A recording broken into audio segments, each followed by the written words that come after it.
Must See Live on all of finance TikTok. My name is Kenneth and I talk about all things stock market. If you're interested in investing, saving your money, living below your means, day trading, swing trading, ETFs, dividend stocks, anything like that, you're in the right place. Kind-hearted. Hello, good morning. If you all could hit the screen a whole bunch, it helps out tremendously right at the very beginning of the live.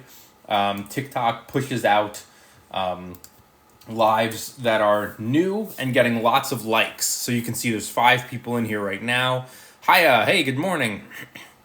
There's 5 people in here and no likes. So if you guys just all slap the screen, just poke it for as long as you want. You know, I'm not talking about like a minute, but like 10, 15 seconds. Just giving those likes, bringing a lot of new people, and it makes the lives way more interesting. These lives are interactive. So the more questions I get, look, it even says it. Well, you probably don't see it, but I do. It says more likes can attract more viewers. Keep it up, and look at that. People are hitting the like, and already 75 people are in here. It just makes the lives more interesting, I think, when there are more people in here asking questions, because this is I can talk about the stock market all day, but I think it's much more interesting when there's a crowd. Hey, 246 people in the most must-see finance live on all of TikTok. My name is Kenneth. You can read a little bit about me here. I'm switching up the camera to this side because I had a little beard grooming accident this morning where my clipper guard wasn't on all the way and I just nicked the whole chunk. So you're going to be looking at me from this side today so I don't look hideous. Luckily for me, my beard grows back very quickly, so it'll be like nothing ever happened by Tuesday when I go live again. Yes. Oh man. I'm a frugal person, okay? I'm frugal. What can I say? I look for the deal. I look for the cheaper thing. I got the cheapest beard trimmer I could find. That was a humongous mistake. It's garbage. It's crap. I have in my cart on Amazon right now the most expensive beard clipper you can find, because I'm not taking chances anymore. I got traumatized. Look at this. You can't see it, but this whole chunk right here, gone. Look like an idiot. So that's what I get for buying the $30 beard trimmer instead of the $200 beard trimmer. So the $200 beard trimmer is in my cart. And you know what? It'll probably last forever anyway, and it's just worth it to me now. Should have been worth it to me in the beginning. We all learn. What's Bitcoin doing this morning? Because I just opened up Seeking Alpha, and they've added Bitcoin to their list of like indexes and big things. Like it's got Dow Jones, S&P 500, NASDAQ, crude oil, gold, Bitcoin. If that doesn't tell you something, that they have added Bitcoin to the homepage of Seeking Alpha. Is it good to invest in Amazon? Do you think Amazon is going to be around forever? Do you think Amazon is going to remain the leader in online shipping, entertainment, healthcare, pharmaceuticals? Amazon is branching into everything. Amazon is getting into everything. It used to be books, and then it was toys, and now it's movies and music and shows and healthcare and pharmaceuticals. And delivery. I mean, their delivery is their freight thing, their cloud. Do you think Amazon is going to continue to dominate the space? Or do you think that they're going to lose interest and people are going to get tired of having same day or next day delivery? They own grocery stores too. They own Amazon Fresh or Amazon Go. They own Whole Foods. I can't remember SDY. Not sure. Hey, Ambitious, thanks for the heart. SDY, let's take a look. SDY. This is the dividend ETF, the S&P 500 dividend ETF. Similar to SPYD, I guess, but a little different. Let's take a look. I'll compare them both. What was this one? SDY? Yeah, right? SDY? Okay, SPYD.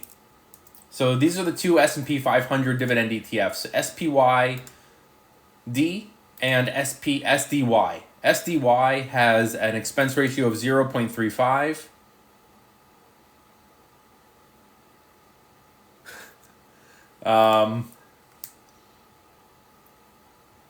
And SPYD has an expense ratio of 0.07, so a much lower expense ratio. SPYD has a dividend of 4.63%, and SDY has 2.66. So already there, SPYD is the winner. Just check the video that I posted this morning comparing SPYD to SP. Which one was it? SPY. Hold on. I can't even remember what I'm posting. Let's see what I've got here. The video I posted this morning was SCHD versus SPYD. And SCHD is the clear winner in my book. But of SPYD and SDY, again, it goes to SPYD. It has the higher dividend. It has the lower expense ratio. 10-year growth for SDY is 71%. 10-year growth for SPYD, well, they haven't been public for 10 years, but it's 30%. So SDY has the higher growth. All right. This is one of those examples of, it's hard, this is a hard to choose one because SDY has higher growth. It also has a higher expense ratio and a lower dividend. SPYD has much lower growth, much lower expense ratios, but a much higher dividend. So I guess it really all depends on what you're interested in. Walgreens, I would definitely be staying away from right now. That dividend cut is bad news. They can spin it any way they want. But this was a company that had 47 years of consistent dividend growth, and I believe 90-something years of dividends in general. And then they cut their dividend 3 years short of becoming a dividend king. If they had raised their dividend 3 more years, they could have become in that elite group of dividend kings, but they did not do that. They cut their dividend 48%. That spells trouble to me. Now, they say cost-cutting measures, they want to focus on their business, which might be true, but it's just not a good look. I don't like it, and I'd be staying away. If I were to go into a pharmacy, I'd pick CVS at this point. CVS has a dividend safety grade of A- to Walgreens D. I think Walgreens had a D or D-. Yeah, it was D, dividend safety grade of D. So it's very telling. And CVS is an A-, is almost as good as it gets. Best stock symbols that pay monthly dividends. Check my REIT playlist. REITs pay monthly. And I also, this is for Follow Me Please. I just posted a video. Let's see. It's 1, 2, 3, 4 videos back. The headline is Monthly Dividend Stocks. Can't miss it. Go watch it. Free Palestine. Good place to research dividend symbols. Seeking Alpha is a great place to look for dividend-paying stocks. They even have stock screeners that you can search strictly for dividends. So you go on their website. Let me see here. On their homepage, right over here, you're going to see this little thing that says Stock Screeners. When you click on it, this page opens, and you can look for top dividend stocks, high-yield dividend stocks, their quant rating system dividend stocks. So Seeking Alpha is pretty much like the must be like the most important app or website that I personally use. JEPQ. I like JEPQ the most out of all of the covered call ETFs at the moment because JEPQ is the one that is also, in addition to having their good dividend growth, the fund is up too. People always say, oh, JEPI is the best, JEPI is the best. JEPI is great. But if you look at the 1-year return on the investment, the stock price, it's up 1%. JEPQ in the last 12 months went up 22%, largely due to the fact that JEPQ is a mixture. It's like a hybrid. They invest and they sell covered calls. So I like that. I agree that it could turn around for Walgreens, but for me, at least right now, I'm going to be sitting on the sidelines. Check out IOVA. I will.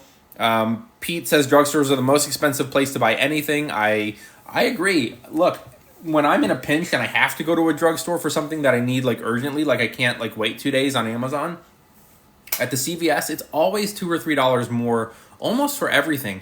Even this is Cafe Bustelo. That coffee is $3.99 at the big grocery store, and it's $7.99 at CVS. So yeah, they're way more expensive.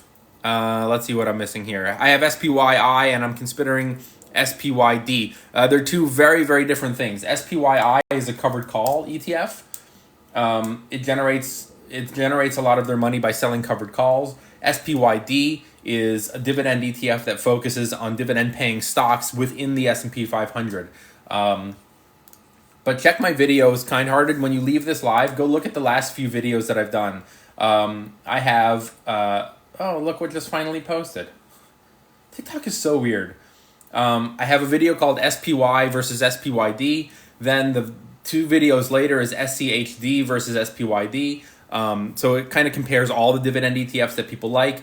Funny enough, I posted SPY versus SPYD 2 days ago. It's been under review since then. It's at 0 views, under review the whole 2 days. I downloaded the video, which means it had that little watermark that would pop around the screen. Usually when you see a watermark, it means that some scammer has stolen my video and they're reposting it on their page. And then they like DM people and say like, "Hi, it's Kenneth. Like, I'd like to invest for you. Send me your money." And then they get scammed.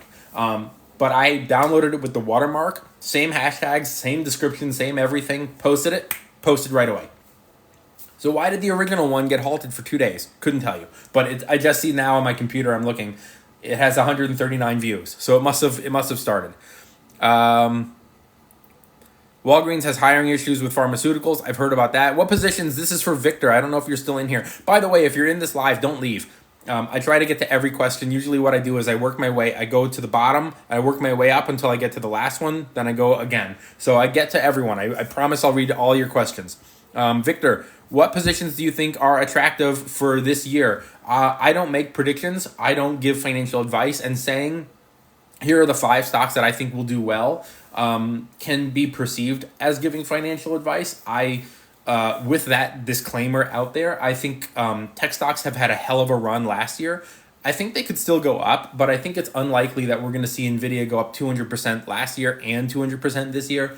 I think it's unlikely that we're going to see Coinbase go up 300% last year and 300% this year.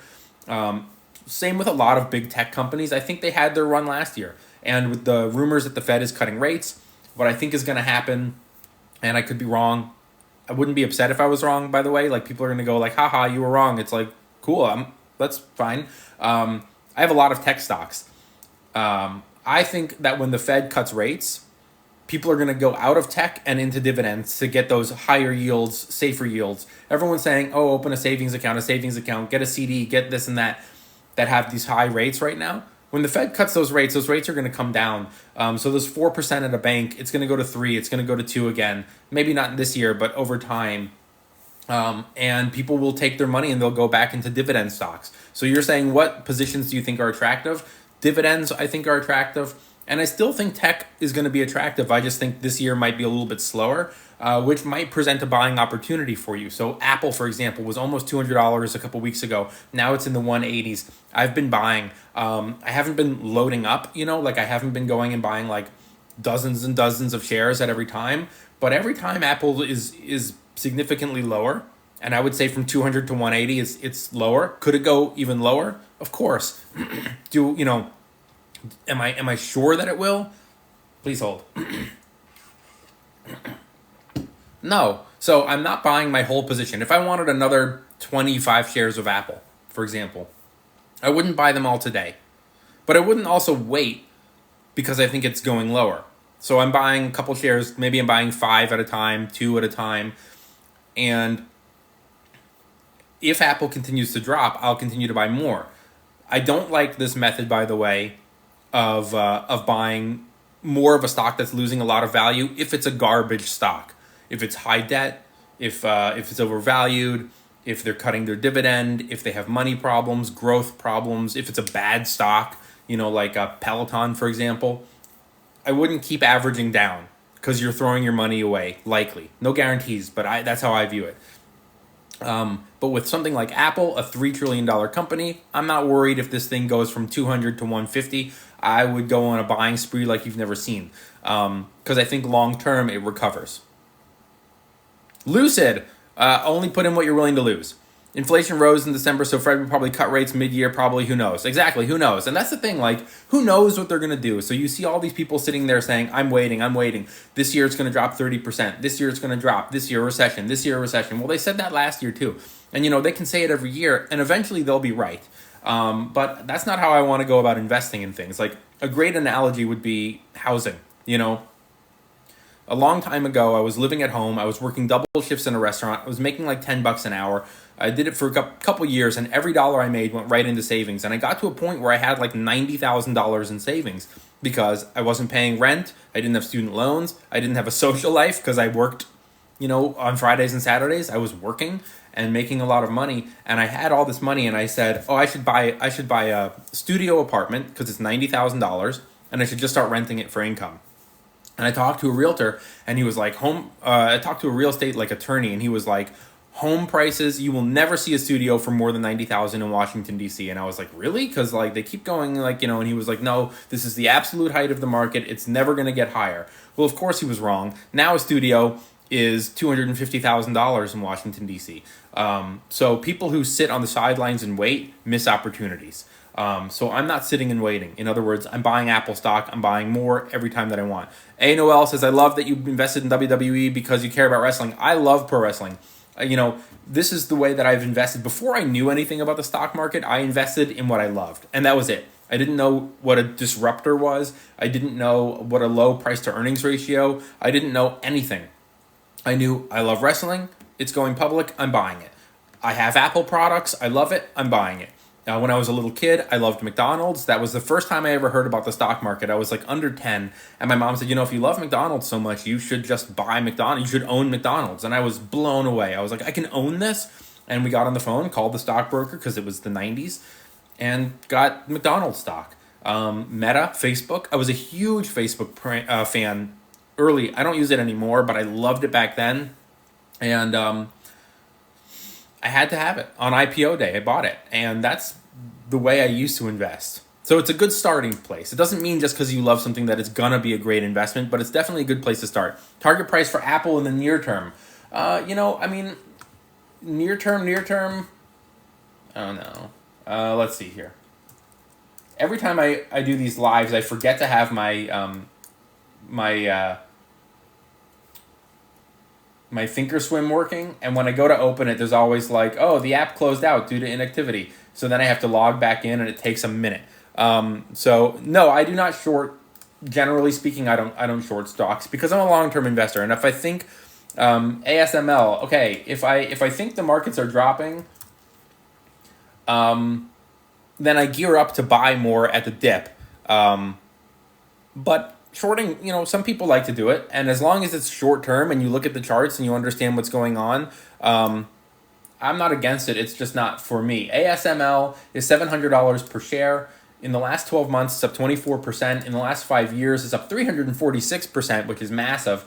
In the last 10 years, what did I do here? In the last 10 years, it's up 672%, which is also massive. ASML has a 1-year price target of $7.94, which means that it has around 13% upside. Pretty good. Their grades are also pretty good. It does pay a dividend, but it's under 1%. But with growth like that, you're not really concerned about the dividend, but it's nice. Oh, Ashton! What's up, dude? Yes, I just answered ASML. Did you miss it? I was just talking about it. Airbnb. I like Airbnb. I think they have some short-term concerns with the fees getting out of hand, but this is a company that is, it's an $85 billion corporation. They're not, maybe they're run by idiots, but they're idiots who are at least paying attention and wondering how to fix things. I'm sure they'll fix it. I'm sure it'll do fine. It's up 55% in the last year. In the last 5 years, since going public, it's down 13% still. Amazon long-term, I like Amazon. I can't give you financial advice, but they're in everything. They're in pharmaceuticals. They're in healthcare. They're in movies. They're in music. They're in entertainment. They're in retail. They're in grocery. At a certain point, Amazon will probably saturate every market that they're in, and then they'll, I would assume, start paying a dividend because they can only get so big. Hey, good morning. Apple price in the near term. Right. I'm waiting for my Thinkorswim to open because I didn't use it. By the way, if anyone wants to learn how to trade stocks, Ashton Noland is in here. He's a friend of mine. I don't know if he's still in here. Maybe he left. But if he is still in here, leave a comment, Ashton, so people can go and follow you. I'm also a stock trader, so don't just follow him. Follow me too. Let's see. Apple. Look, Apple's already had a pretty massive drop in price. It was $199 a few weeks ago. Now it's $180. It looks like it's beginning to trade sideways. It doesn't mean that it can't break that support and go lower. It's very possible that it could. But I use any down day in Apple as a buying opportunity. It's one of my largest holdings. S&P 500, there are some thoughts of going about the index crashing. Yeah, I mean, people are always going to say it's going to crash. People are always saying there's going to be a recession, there's going to be a stock market crash. You know, it's of course it's possible, and of course sooner or later there will be a crash. This looks like a booger, but it's just a gray hair, I promise. Right? It's just gray. I looked at it on the camera and I was like, oh no, have I had a booger on my face the whole time? I haven't. It's just gray hair. I'm just getting old. MPW. BDCs, I'm a little less of a fan of. There's too much risk involved with business development companies. They give out loans. If the businesses fail, it can kill them. They can cut dividends. A lot of BDCs. I forget the one that people ask about the most. Maybe it's AGNC. If that sounds familiar to you, then that's probably one of them. This one has cut their dividend almost 8% in the last 5 years, which isn't great. The stock is down a lot. There's just too much risk for business development for me. If it's a part of your overall portfolio that you're comfortable taking on that risk, then okay, as long as it is a smaller part of your portfolio given the risk. Real estate investment trust for income, I absolutely love. I also love covered call ETFs for income as long as they are a portion and not the whole. MPW. This is medical properties. Miss T asked about that. I don't know if Miss T is in here this morning, but she asked about real estate investment trusts that are medical. But this one, I don't know if I like this one. It's wait, is it really down? It's down 29%. It was down 29% on Friday. Their dividend is 16%, which makes a lot of sense. It probably was whatever it was. It wasn't 16% dividend 2 days ago, but when the stock dropped in price, the dividend yield goes up. Dividend safety of C, they've cut their dividend 2.5%. It's a penny stock now. It wasn't last week. Last week, the stock was, a month ago, it was $5.61. Now it's $3.55. I would be staying away from this one. But I would also be paying attention to the news to see what happened. I don't know. It says medical properties drops to its lowest since 2009 as tenants suffer. So they could be having some issues here. Makes me a little cautious. I'd be stepping back.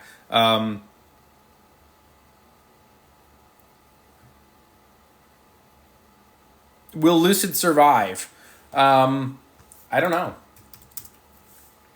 It is currently $3.78. In the last 12 months, it's down 40%. Look, a lot of these high-risk companies depend on cheap loans from banks to stay afloat. With the interest rates as high as they are, you also have to factor in Donald Trump. He's running for president again. He's a lot less focused on green energy. He's a lot less focused on like Biden's infrastructure to put all these chargers on the road by 2030. Trump's not going to do that. And he'll probably eliminate that spending if he gets reelected. Making it not impossible for electric vehicle companies to grow, but harder, especially when you factor in that we have high interest rates, so they're borrowing at a more expensive rate. They have to stay in business at least until, at least long enough to see some of this infrastructure funding come their way so they can, Biden wants to put all these chargers on the road. Well, a lot of the reason people aren't buying electric vehicles is because of range anxiety. So it's a double, like Lucid is in real trouble here already. They're probably struggling to borrow money for cheap. If they can't make it long enough to benefit from these infrastructure and these green energy initiatives, they're done. You factor in Trump getting elected or reelected, and it makes it even worse for them to grow. So I would be very cautious of investing in high risk penny stocks that are related to one presidential person's agenda and not the others.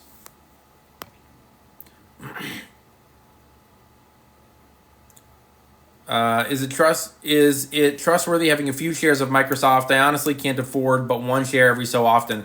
I mean, this is, people ask me if I own Costco stock, and I'll give you the analogy for me. It's every time I go to Costco, it's jam packed, and I walk out of the store going, I should own stock in Costco until I look at the stock price. It's $656 per share. So one share is $656. Even if that stock doubles in price, my profit is only $600. is there a way for me to put that money into other investments that are cheaper that can have more lucrative long-term returns, especially because I'm just guessing. I'm just saying it could double in the next who knows how long. Maybe it takes Costco 10 years to go to $1,200 per share. Maybe they never get to $1,200 a share. Maybe they just hang out in the $600 to $700 range for the next decade. Nobody knows. So for me, my question is, are there better uses of my money when I'm only able to afford a couple of shares? Like, what would I realistically? 10 shares would cost me $6,500. Could I get better gains or more dividends or potential growth from more affordable companies like Meta or Apple or Amazon, where I could buy, say, 4 shares or 5 shares versus the one from Costco? So I know it's different for you because you're saying Microsoft and NVIDIA. Microsoft is a lot cheaper than Costco. It's actually it's not that cheap. It's $367. They're both around $400, NVIDIA and Microsoft. So the same concept goes to you. Are there investments that you could buy that are cheaper, that have higher dividends or potential higher growth, or more worthwhile? I mean, you can do the math. If you bought 2 shares a year of Microsoft and it went from $367 to $500, what would be your gain? A couple $100. Is it worth it for a few $100 when you could put it in an index fund or something like that? How about Uber? Let's take a look at Uber here. Uber is $57 a share. They have a 1-year price target of $65. Not only that, the thing I like most about Uber is that they have 36 analysts covering the stock. That's good. I mean, look, analysts are always going to be fishy. People always are going to hate on the analysts. It is what it is.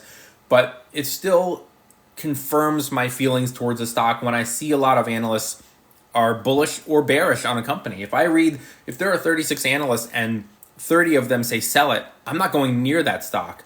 Even if you think the markets are rigged and even if you think it's a game, then that just backs you up further that if all the analysts are saying sell this stock, why would you buy it? If you think it's rigged and you think it's all an inside job and they're going to bring the stock price down, then I see 30 analysts say sell a stock, I'm not going to buy it. I'm going to wait for it to drop.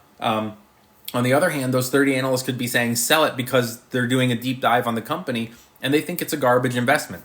In the case of Uber, 36 analysts are covering it. There are 0 sell orders, 1 hold. That means 35 of the analysts of the 36 recommend you buy it. What's your opinion on NIO? I don't really invest in the Chinese electric companies. I would rather just invest in the ones here at home. It's a penny stock. It's highly volatile. It's down 25% year to date. 25% in the last year. In the last 5 years, it's up 24%. I think it's a roll of the dice. So I would rather put my money in stuff like Rivian. Someone asked about Rivian. I would rather go, if I'm making a speculative investment, I'm going to go Rivian before NIO, personally. Thoughts on NVIDIA this coming week? Why? What's happening? Are they having like an earnings report or something? Let's see who's reporting earnings this week. Oops. I don't see NVIDIA earnings, so I guess my question is there something happening to NVIDIA this week that's making you ask about NVIDIA? Because I like NVIDIA long term. I'm not really worried about the next 10 days, 2 weeks, 2 months. Emily Morgan, thank you so much for the follow. Apple is my largest holding as well. Nice. Altria, I see someone, Gabriel, asking about Altria. I love Altria. I own Altria. Do I feel a little bit shitty owning it because it's big tobacco? Of course. But when people talk about like ethical investing, I think most of these companies are evil in some way or in one way or another. So you can, you can say Altria is terrible, but alcohol is terrible. Cars pollute. Amazon, everything comes wrapped in plastic and cardboard. They can put as many solar panels on the roof as they want, which is great, but maybe they're polluting. Maybe they are donating to a politician you don't like. You know what I mean? There's always going to be, but they can do a good ethical thing like putting solar or hiring women on their board or people of color on their board of directors, but then they can also pollute and they can pay not living wages and they can do all kinds of things. So it's that way for everybody. People can look at a company like Target or Disney and they can say, oh, it's a great company, but they do this thing that I'm uncomfortable with. So everyone on both sides has issues with corporations. Altria, I love it. It's a 9% dividend. I don't expect Altria to have massive growth. Do I feel a little bit hypocritical because I don't smoke and I think it's disgusting and it can kill you, but I'm also investing in it? Yes, but I also, people also invest in pharmaceutical companies, and pharmaceuticals can kill people. So, everything's bad. Might as well invest a little bit. What do you think about Berkshire B? Love it. I don't own it, but I do love it. I think it's one of those companies that will do. A lot of people view Berkshire Hathaway as like a bank account. Like they just put their money in because it's safe. It can still go down, but it's insulated because of their high quality investments. He doesn't give views and speculative points of view, and do your own research. Yes, I don't know who that was in response to. Let me try to find him.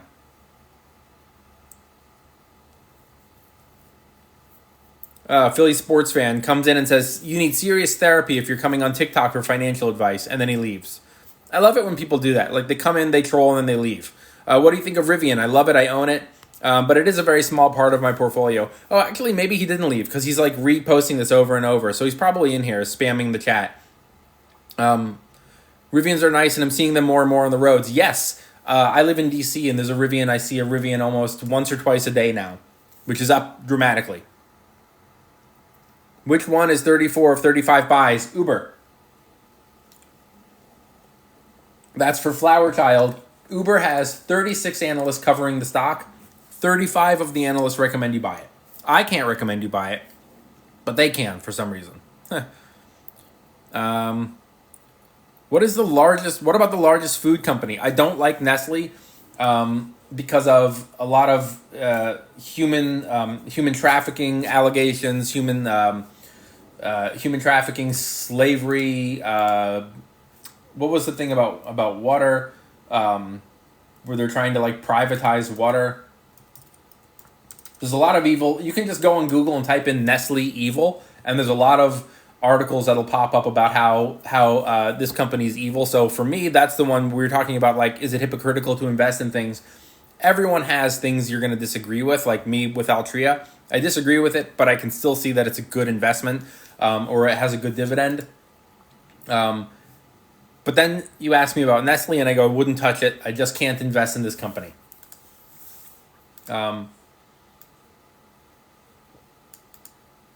So, not a big fan. Are you rich? I don't share that on the internet. Where did your money come from beforehand?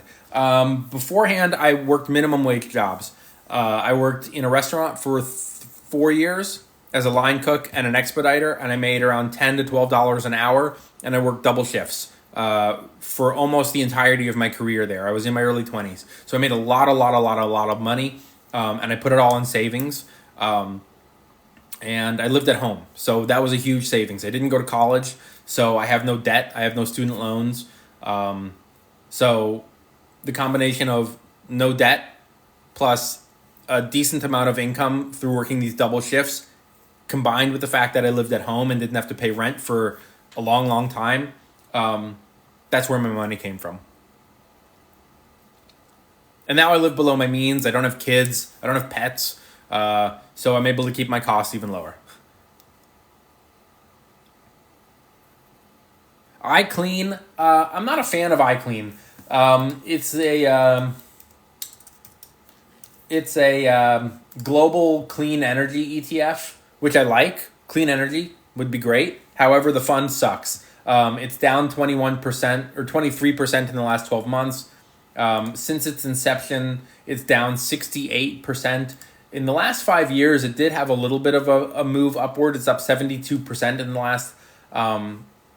the last 5 years. It pays an okay dividend, but for me, I would rather, this is what I would personally do. This isn't financial advice, but if it was me and I was looking at an ETF like this, I would go through their top 10 holdings and I would consider individual speculative positions, so small, but I would consider, their top 2 holdings are First Solar and Enphase.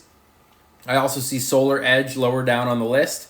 I would just consider investing in those companies instead of the fund itself, because there's some good companies in there, but there's 176 companies overall, and some of them are garbage, and that's going to drag that performance down unless all 176 companies start doing better, which is unlikely.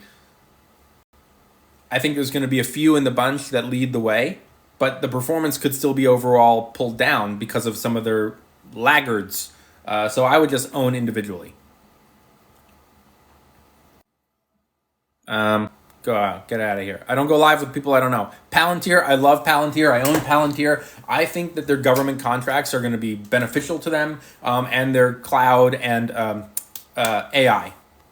Makes me very bullish. Oh my God, 51 comments. I'm scrolling to the bottom. I'd love to know more about Public. Couldn't tell you. I've never used them. Thoughts on TSLY? TSLY, as long as Tesla is volatile and is going up in price, it's going to be fine. If Tesla starts to slow down in price, the dividends that TSLY is able to generate through selling these options premiums will pull back as well. I can read off. I can just give you an example right now. I'll go back and we'll look at the last couple of months of dividends from TSLY. In August, it was 83 cents. In September, it was 58 cents. In October, it was 57 cents.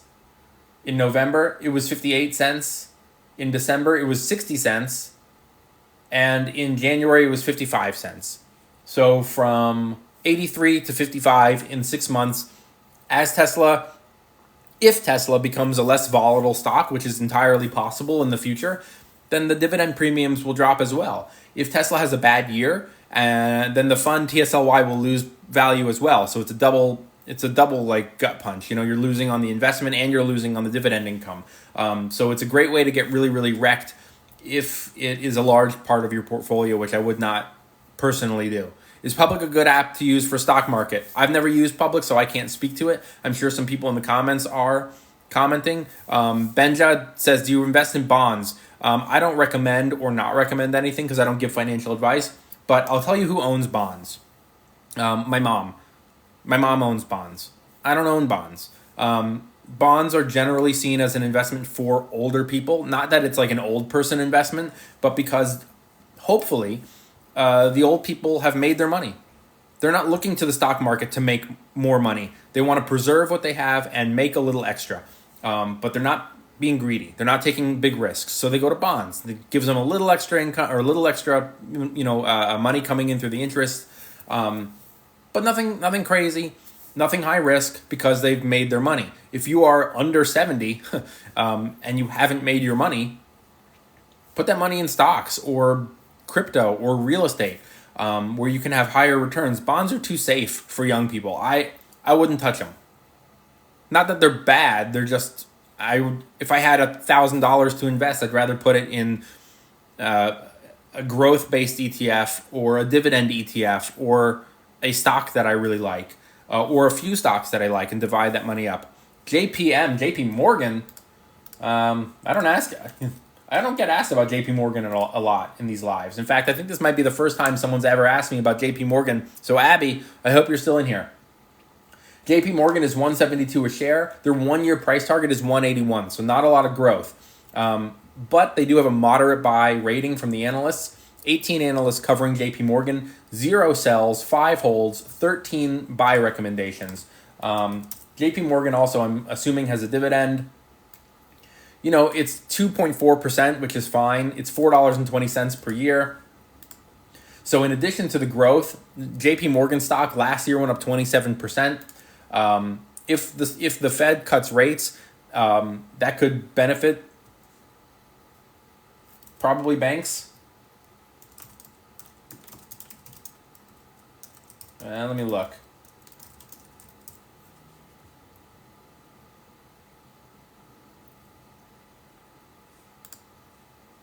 I'm trying to find their dividend here. Oops. So JP Morgan's dividend. JP Morgan has a dividend safety grade of A+. That's the top that you can get, and you don't see a lot of stocks with an A+ dividend safety grade. I'm going to write that down on my list.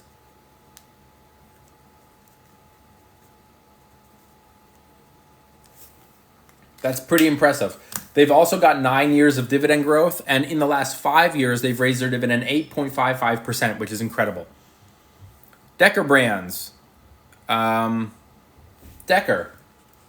This is an interesting live today. We're getting all the comments from companies I don't normally get asked about. SWK is Stanley Black & Decker. Also has an A- dividend safety grade, which is great. They've grown their dividend 4.5% in the last 5 years, and they have 55 years of dividend growth, making them a dividend king. Incredible. I wouldn't look to Stanley Black & Decker like a massive growth stock. In the last 5 years, it's down 24%. In the last 10 years, it's up 17%. In the last 1 year, so last year, it's up 21%. Pretty good in a year.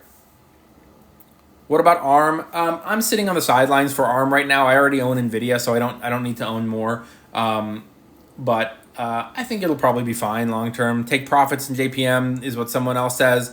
Walmart has been trailing down, has 24 buy ratings though. Let's see. Walmart in the last 12 months is up 9%. In the last month, it's up 1%. In the last 6 months, it's down 1%. So it hasn't really been trailing down. I don't see it trailing down.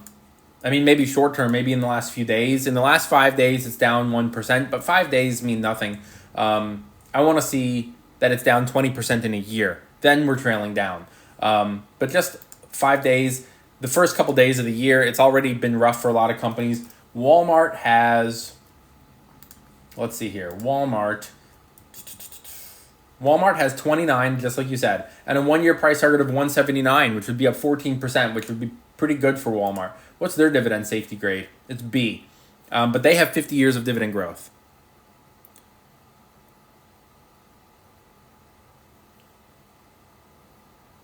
Boeing.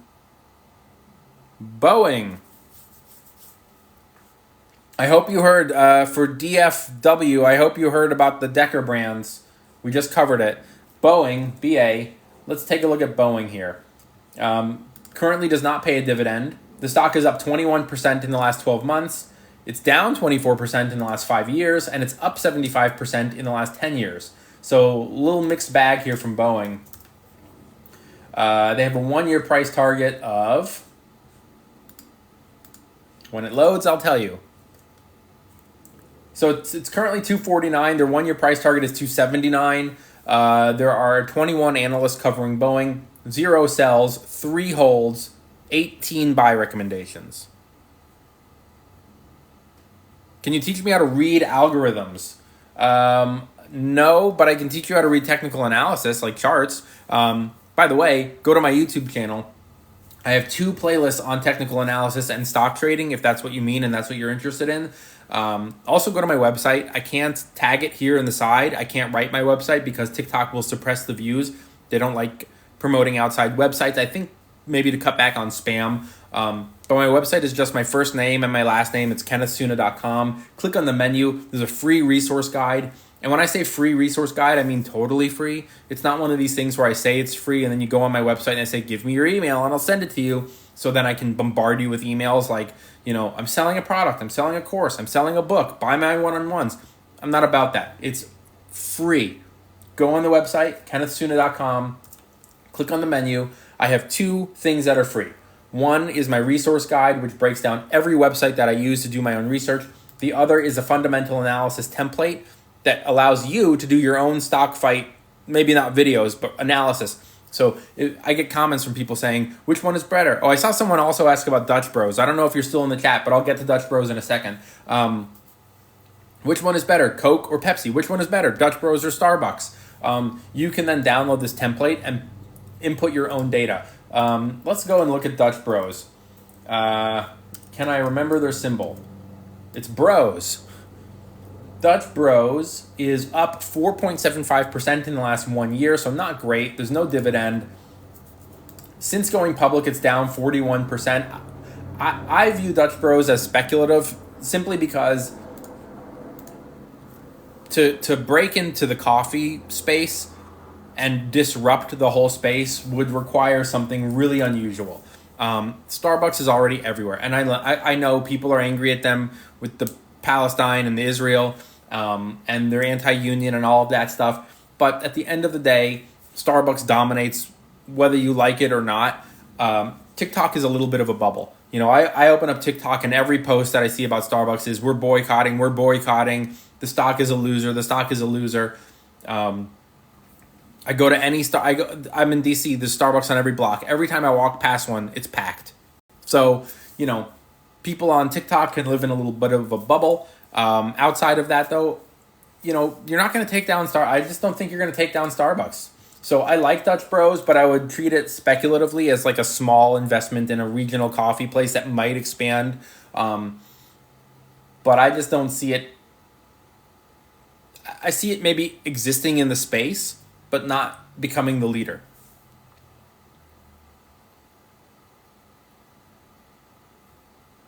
Is it snowing? I'm Florida. I grew up DC. I miss the snow.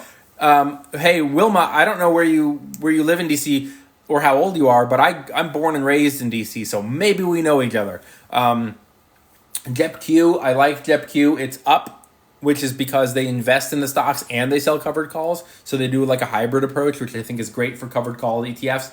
JEPQ is up 50 or 21% in the last year, and you get a nice dividend from them. So I like JEPQ. Probably I'm leaning more towards JEPQ at the moment. However, people always say like, oh, well, you miss out on asset appreciation with JEPQ or with like JEPI or QYLD. But, you know, if you have an S&P 500 index fund in your portfolio, then you're covered. You don't maybe need a JEPQ because you've already got an S&P 500 index fund and the covered call ETF is on the side generating a little income.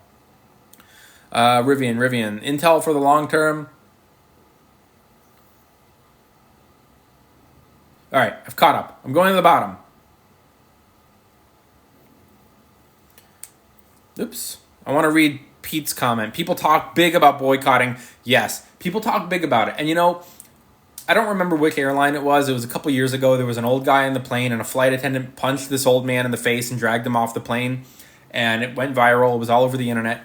And look, this wasn't like the airline's corporate policy to beat up old people and throw them off planes. It was one flight attendant who was probably having a really bad day and probably got fired.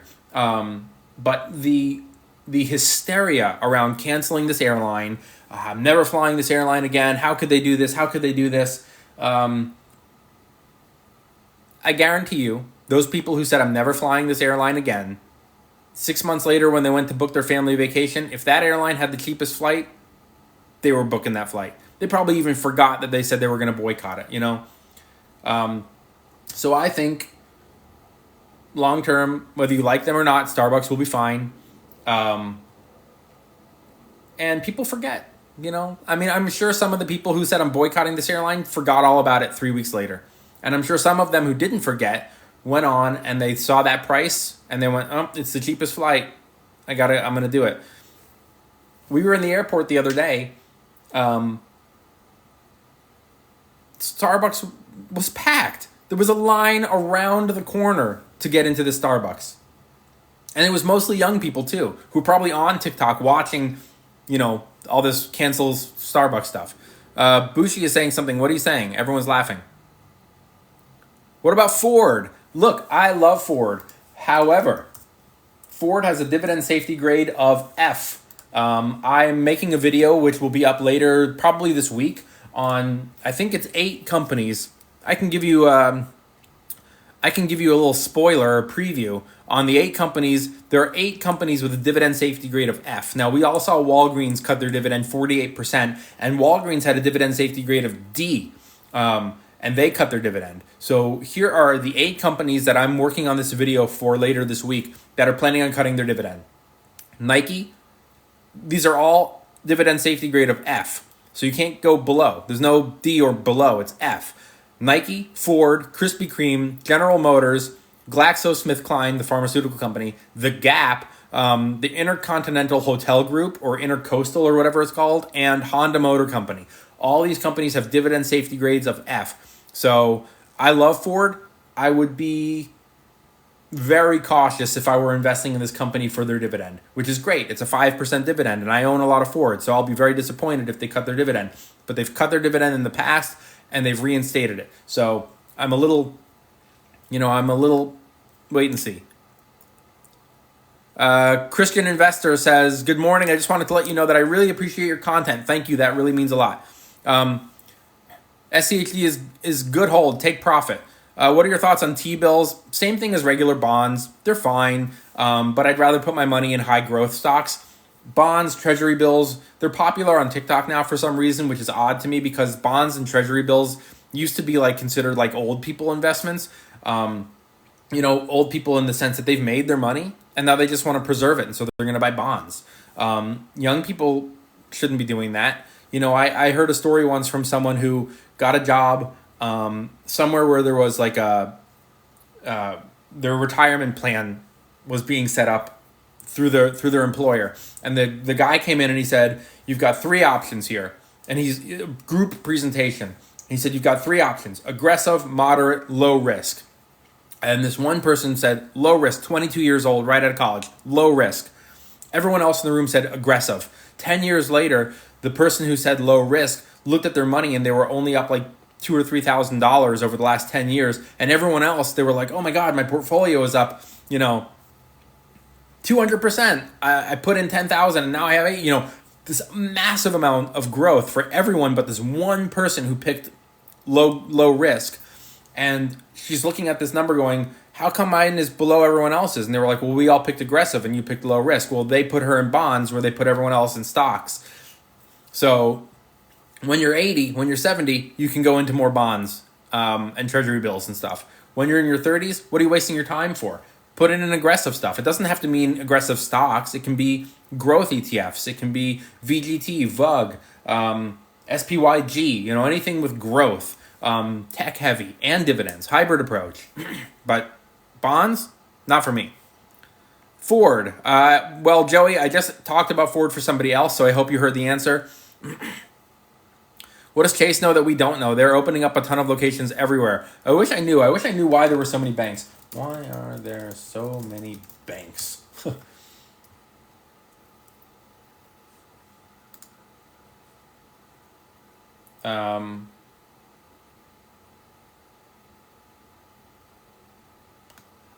There's got to be some sort of conspiracy why there's so many banks. I don't understand it.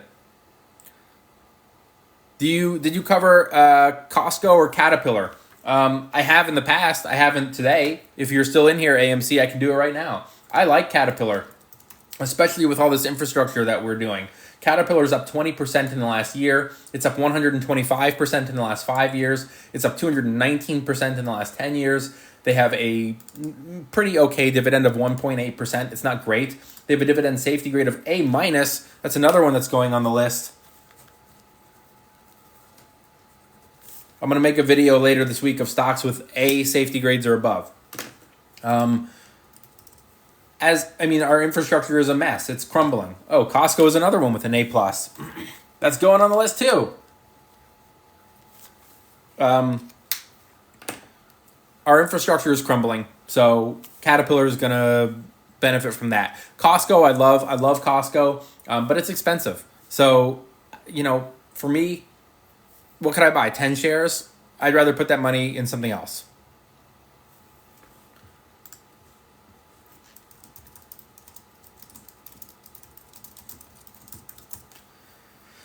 Look at NDVY, SPY, QYLD. Yes, I have. They're in my playlist.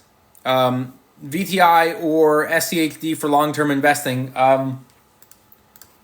VTI has never been my favorite, just because they're overexposed, in my opinion. I'm a believer in less is more. I think this notion that, well, you can just buy everything. VTI holds 3,765 companies.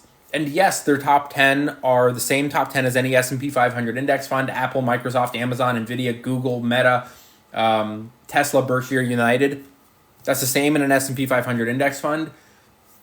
But it drags down their performance when they have 3,700 companies and 3,500 of them are underperformers, it pulls the performance down. You can compare it to an S&P 500 index fund over the last 10 years. VTI is up 142%.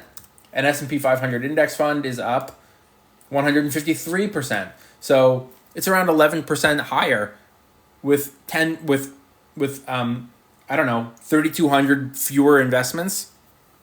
I would just go S&P 500 over VTI. However, your follow-up question on SCHD, I love SCHD. It is a dividend ETF, and it's largely seen as one of the best. When you leave this live, go look at my last few videos. I have a lot of videos talking about SCHD recently because people have been asking about it. You think NVIDIA is still a good buy? Yes, but the stock is already up over 200% this year. I'm not expecting another big year. I would be surprised if NVIDIA has another 200% year. That would be extremely unlikely. According to the analysts, they think NVIDIA could be up 35% in the next 12 months. That seems much more reasonable to me. There are 35 analysts covering NVIDIA, 0 sells, 4 holds, 31 buy recommendations. So I like NVIDIA. I just wouldn't be surprised if it pulled back a little this year or just wasn't as aggressive.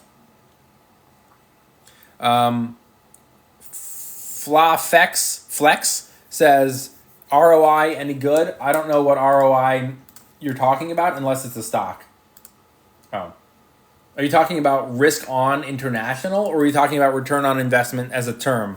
Because if you're talking about this stock, I wouldn't touch it. It's 19 cents. If you're talking about an investment and you're asking, is the return on investment good on a company? Let me know which one, because I don't know. UK Pete says, I'm staying in cash for January. DFW says AutoZone. AutoZone does well in any environment, in my opinion.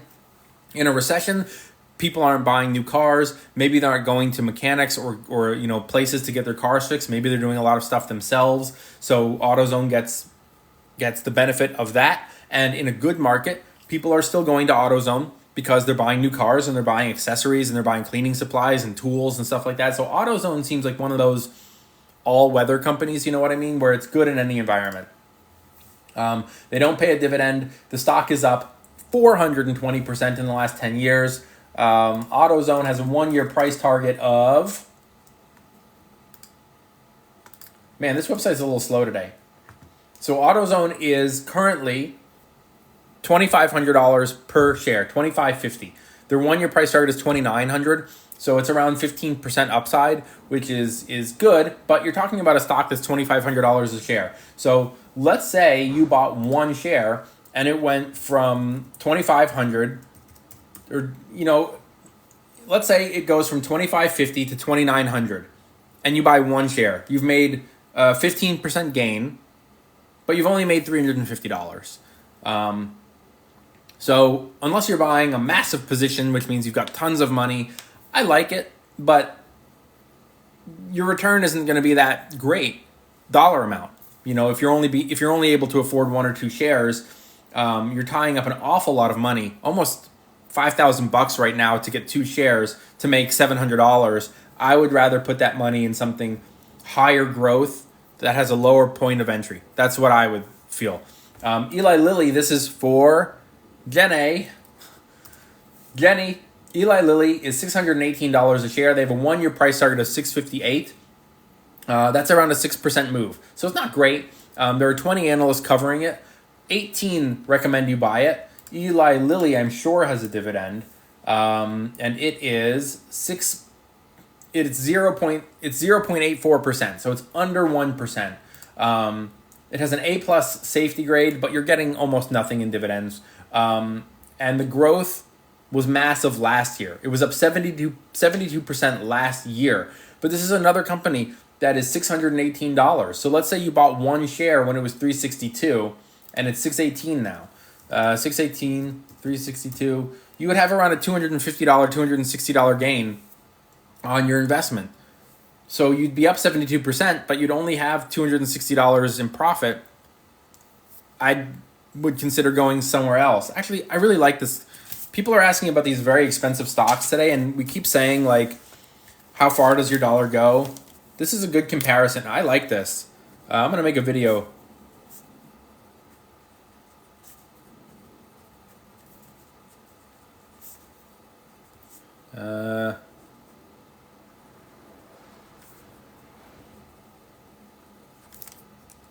It's a good video idea. Should I invest in private banks? Like what? You got to give me one. I don't know. I mean, why would you invest in a private bank? I've never even really heard of that. I like Tesla dividend stocks like TSLL or TSLY. TSLL is new to me. I've never heard of it. TSLL. Oh, it's 1.5 leveraged ETF. Very high expense ratio. Very high. And it's down 7% so far this year. And it pays 4.76. I don't like this one. I like TSLY better. Even though TSLY is also iffy this year. If Tesla is less volatile, TSLY will drop in price a lot, and the dividend yield will drop because the stock price is less in demand. So very, very careful. How do you feel about Schwab theme investing? Unfortunately, I've never heard of that. Follow me, please. What would you do with 100,000? Check my playlist. I have a playlist on how I would invest $1 million and 10,000. I don't have a video on 100,000, but it's the same concept. Just watch the $1 million video and subtract a zero, or watch the $10,000 video and add a zero. It should be one of the first playlists on my homepage when you click there. Put it in a high yield savings account, as opposed to what? Savings, not investing. This is something I've seen a lot recently. People saying just put your money in savings. Saving is not investing. That would be a terrible, terrible idea for a young person. It would be a great idea for a young person to have a rainy day fund. So yes, 6 to 8 months of money in a high yield savings account that you don't touch, that is there for emergencies, great. Putting every dollar you have in a savings account and not investing it when you can, huge mistake.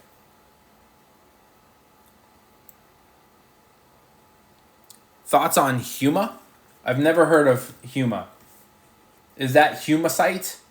It's $2. It's a penny stock. It's up a lot last year. It was up 19% last year. Never heard of it. I would only put in just broad, not advice because I can't give financial advice, but broad personal opinion. I would only put in what I was willing to lose in any penny stock. Kyle George, I love that WWE is your top pick, and I'm not even a wrestling fan. Invest in what you love. Yes, invest in what you love. That's done very well for me. Actually, investing in what I love has done better for me than investing, like researching heavily. I bought Apple stock because I loved it. I bought Facebook stock because back then I loved it. I bought WWE because I loved it. I bought McDonald's because I loved it. What else did I buy that I loved? Basically every investment that I've purchased because I loved it, and that was my only reason, has done very well. Netflix. I watch a lot of Netflix. I bought Netflix stock. It's done very well for me. I don't think I love Amazon because I don't like Jeff Bezos and I don't like a lot of what the company does, but it's still a site that I use a lot. Amazon has done very well for me. I invest in what I love. Has always worked. Walmart short term? Why short term? Why not long term? I think long term it'll be fine. Thoughts on He? Is that the Hawaiian one? I don't know. I'd stay away from that one. They're getting sued, right? It's down 64%. Wouldn't be surprised if they have to cut their dividend. They got rid of their dividend. They had a dividend, but they cut it already? Okay, so I'd be staying away from Hawaiian. Apple dead money? I disagree. I'd take baby steps. There are better covered call stocks. Apple by the end of the month, more pain. Do we see a reversal looking for a buying opportunity? I don't make predictions. My plan is just steadily continuing to add to my Apple investment no matter what happens. And look, if Apple drops really, really hard, I'm going to load up. But I would say it's already dropped pretty hard. It was almost 200. Now it's 180. I've started buying. But I'm not going to sit on the sidelines and wait. Someone asked about ARM holdings, which we've talked about a few times. Actually, we really haven't talked about it. ARM is $67. It has a 1-year price target of $66. Their highest price target is 110. There are 25 analysts covering ARM. 1 sell, 8 holds, 16 buy recommendations. I think semiconductor stocks will do very well. It's just that I've put my money in NVIDIA, so I'm not looking to diversify into more of the same sector. Is trading your full-time job? Yes. DFW, I've answered your question on Decker. I think we've already looked at Decker. If you missed it, Stanley Black & Decker has a dividend safety grade, I think, of A+. The stock is up a lot. 55 years of dividend growth. Stanley Black & Decker has a 1-year price target of $97, which is a 2% move to the upside, so not very much growth. Is there a good place to learn about institutional order flow, volume, and resistance? Yes, my YouTube channel. Check out my technical analysis playlist. We go over a lot of stuff like order flow, volume, and resistance in my technical analysis playlist. Maybe not so much institutional order flow. I haven't really made videos on that, but I'm going to add it to my list.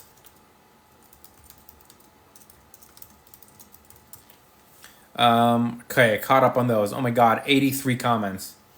I'm using everything in my resource guide. It's on my website, kennethsuna.com. Go to my website. It's my first name and my last name. Click on the menu, which will be up here on your computer or down here on your phone. Click on the free resource guide. It'll have every link to everything that I use. I'm using Seeking Alpha and Tip Ranks predominantly today.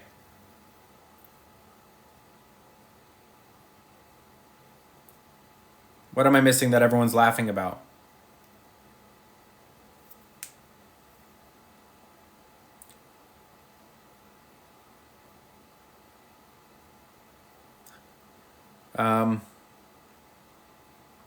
Yes, I agree. Free-spirited AutoZone is a long-term value, not a growth. Add Berkshire to your expensive stock video. You got it. VOO is a must, I think. Any S&P 500 index fund. I can't tell you which one to buy. I can't give financial advice, but I think everyone should have an S&P 500 as their base in their portfolio. About a cheap stock, NGD. Never heard of it. NGD. But generally, my thoughts on any cheap stock, which is a penny stock, anything under $5 is considered a penny stock. Only put in what you're willing to lose. That's my answer. I've never heard of New Gold. It's $1.44. The grades are mixed. I'd only put in what I was willing to lose. What's your opinion on FICO stock? I got to wrap this live up soon, by the way. I'm putting these on YouTube now, and I want to keep it under an hour, and I'm now over an hour. Fair Isaac is a company I've never really heard of until I started coming on TikTok and making videos and people asked about. It's $1,115 a share, so it's expensive. Their 1-year growth is 86%. Their 5-year growth is 476%, which is insane. Their 10-year growth is 1,700, which is also insane for a company. Currently, their 1-year price target is 1.78% potential upside. So it could be that the stock has capped their growth. I don't really know what they do. It says that they're application software and technology. There's no dividend. It's extremely overvalued. It has a price to earnings ratio of 47 times. And we can compare that to the sector in a second. Valuation. Their price to earnings is 66 times earnings. This is more correct on Ameritrade. The industry average is 55, so it's a little overvalued. I wouldn't be surprised if they do a split on the video.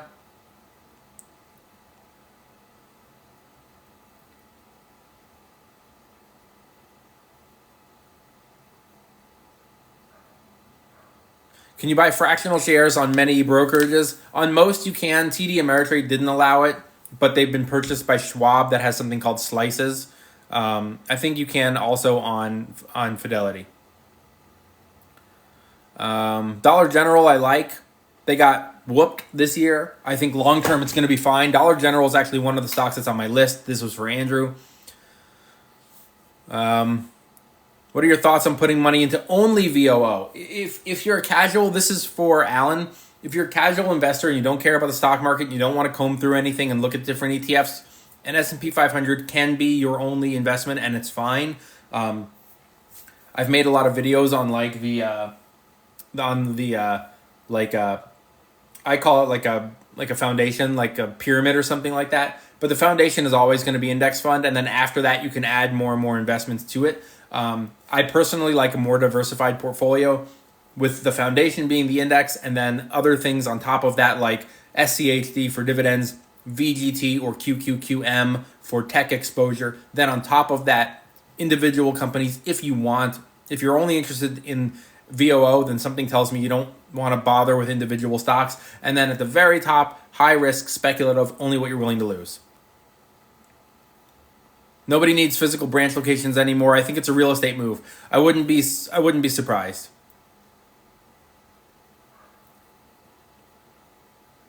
Molly Brown, what are your top 5 growth stocks to invest in? I mean, my personal ones, I already own, so I'm already up considerably on them. I don't know if they're going to have the massive growth going forward that they've already had. I think they'll continue to grow, but I think the days of like insane growth are over. But it's Apple, Meta, NVDA, Netflix, DraftKings, Shopify. Up next, I guess maybe could be SoFi, and maybe Palantir, maybe Rivian. But those are way more speculative. All right, everybody, I got to wrap this live up. I'm sorry if I didn't answer your questions. I'm trying to keep this thing under an hour. Guild, I'm only answering Guild because I recognize Bet on Yourself. You're in here a lot. Oh, Gilead Sciences. Last year was down 3%. In the last 5 years, it's up 21%. In the last 10 years, it's up 11%. So not great growth. But their dividend is 3.6%, which is good. They have a dividend safety grade of B+, which is great. They've got 5 years of dividend growth of 5.6%, which is also great. And let's see, their 1-year price targets are, Gilead is currently 83. Their 1-year price target is 90. So 8.5% potential growth. Ambitious says, why under an hour? Because I want to download these videos and put them on YouTube, and it's a real pain to download videos that are over an hour and then re-upload them to YouTube. So just for the sake of me being lazy, I'm trying to keep these lives at the 1 hour mark. So I go live at 10, I'm over at 11. It never happens. It's 11:10 right now. All right, everybody, I'm going to wrap this up. Thank you so much for watching. This is about the dumbest thing. What's the dumbest thing? I must have missed something. All right, everybody, I'm going to wrap this live up. I go live every Tuesday, Thursday. Hey, Lord Ruddykins. Oh, this guy, Lord Ruddykins, just sent me a very nice DM last week saying that he started a Roth. I hope I'm not oversharing here. I'll just say you started investing and you thanked me for that, and that meant a lot. Because that's what we're trying to do here. So thank you for your DM. All right, everybody. Hit me up on YouTube. Follow me on YouTube. Follow me on Instagram. Thanks for all of your questions. I go live Tuesdays, Thursdays, and Sundays at 10 a.m. And thanks for watching. Have a great rest of your weekend. Bye, everybody.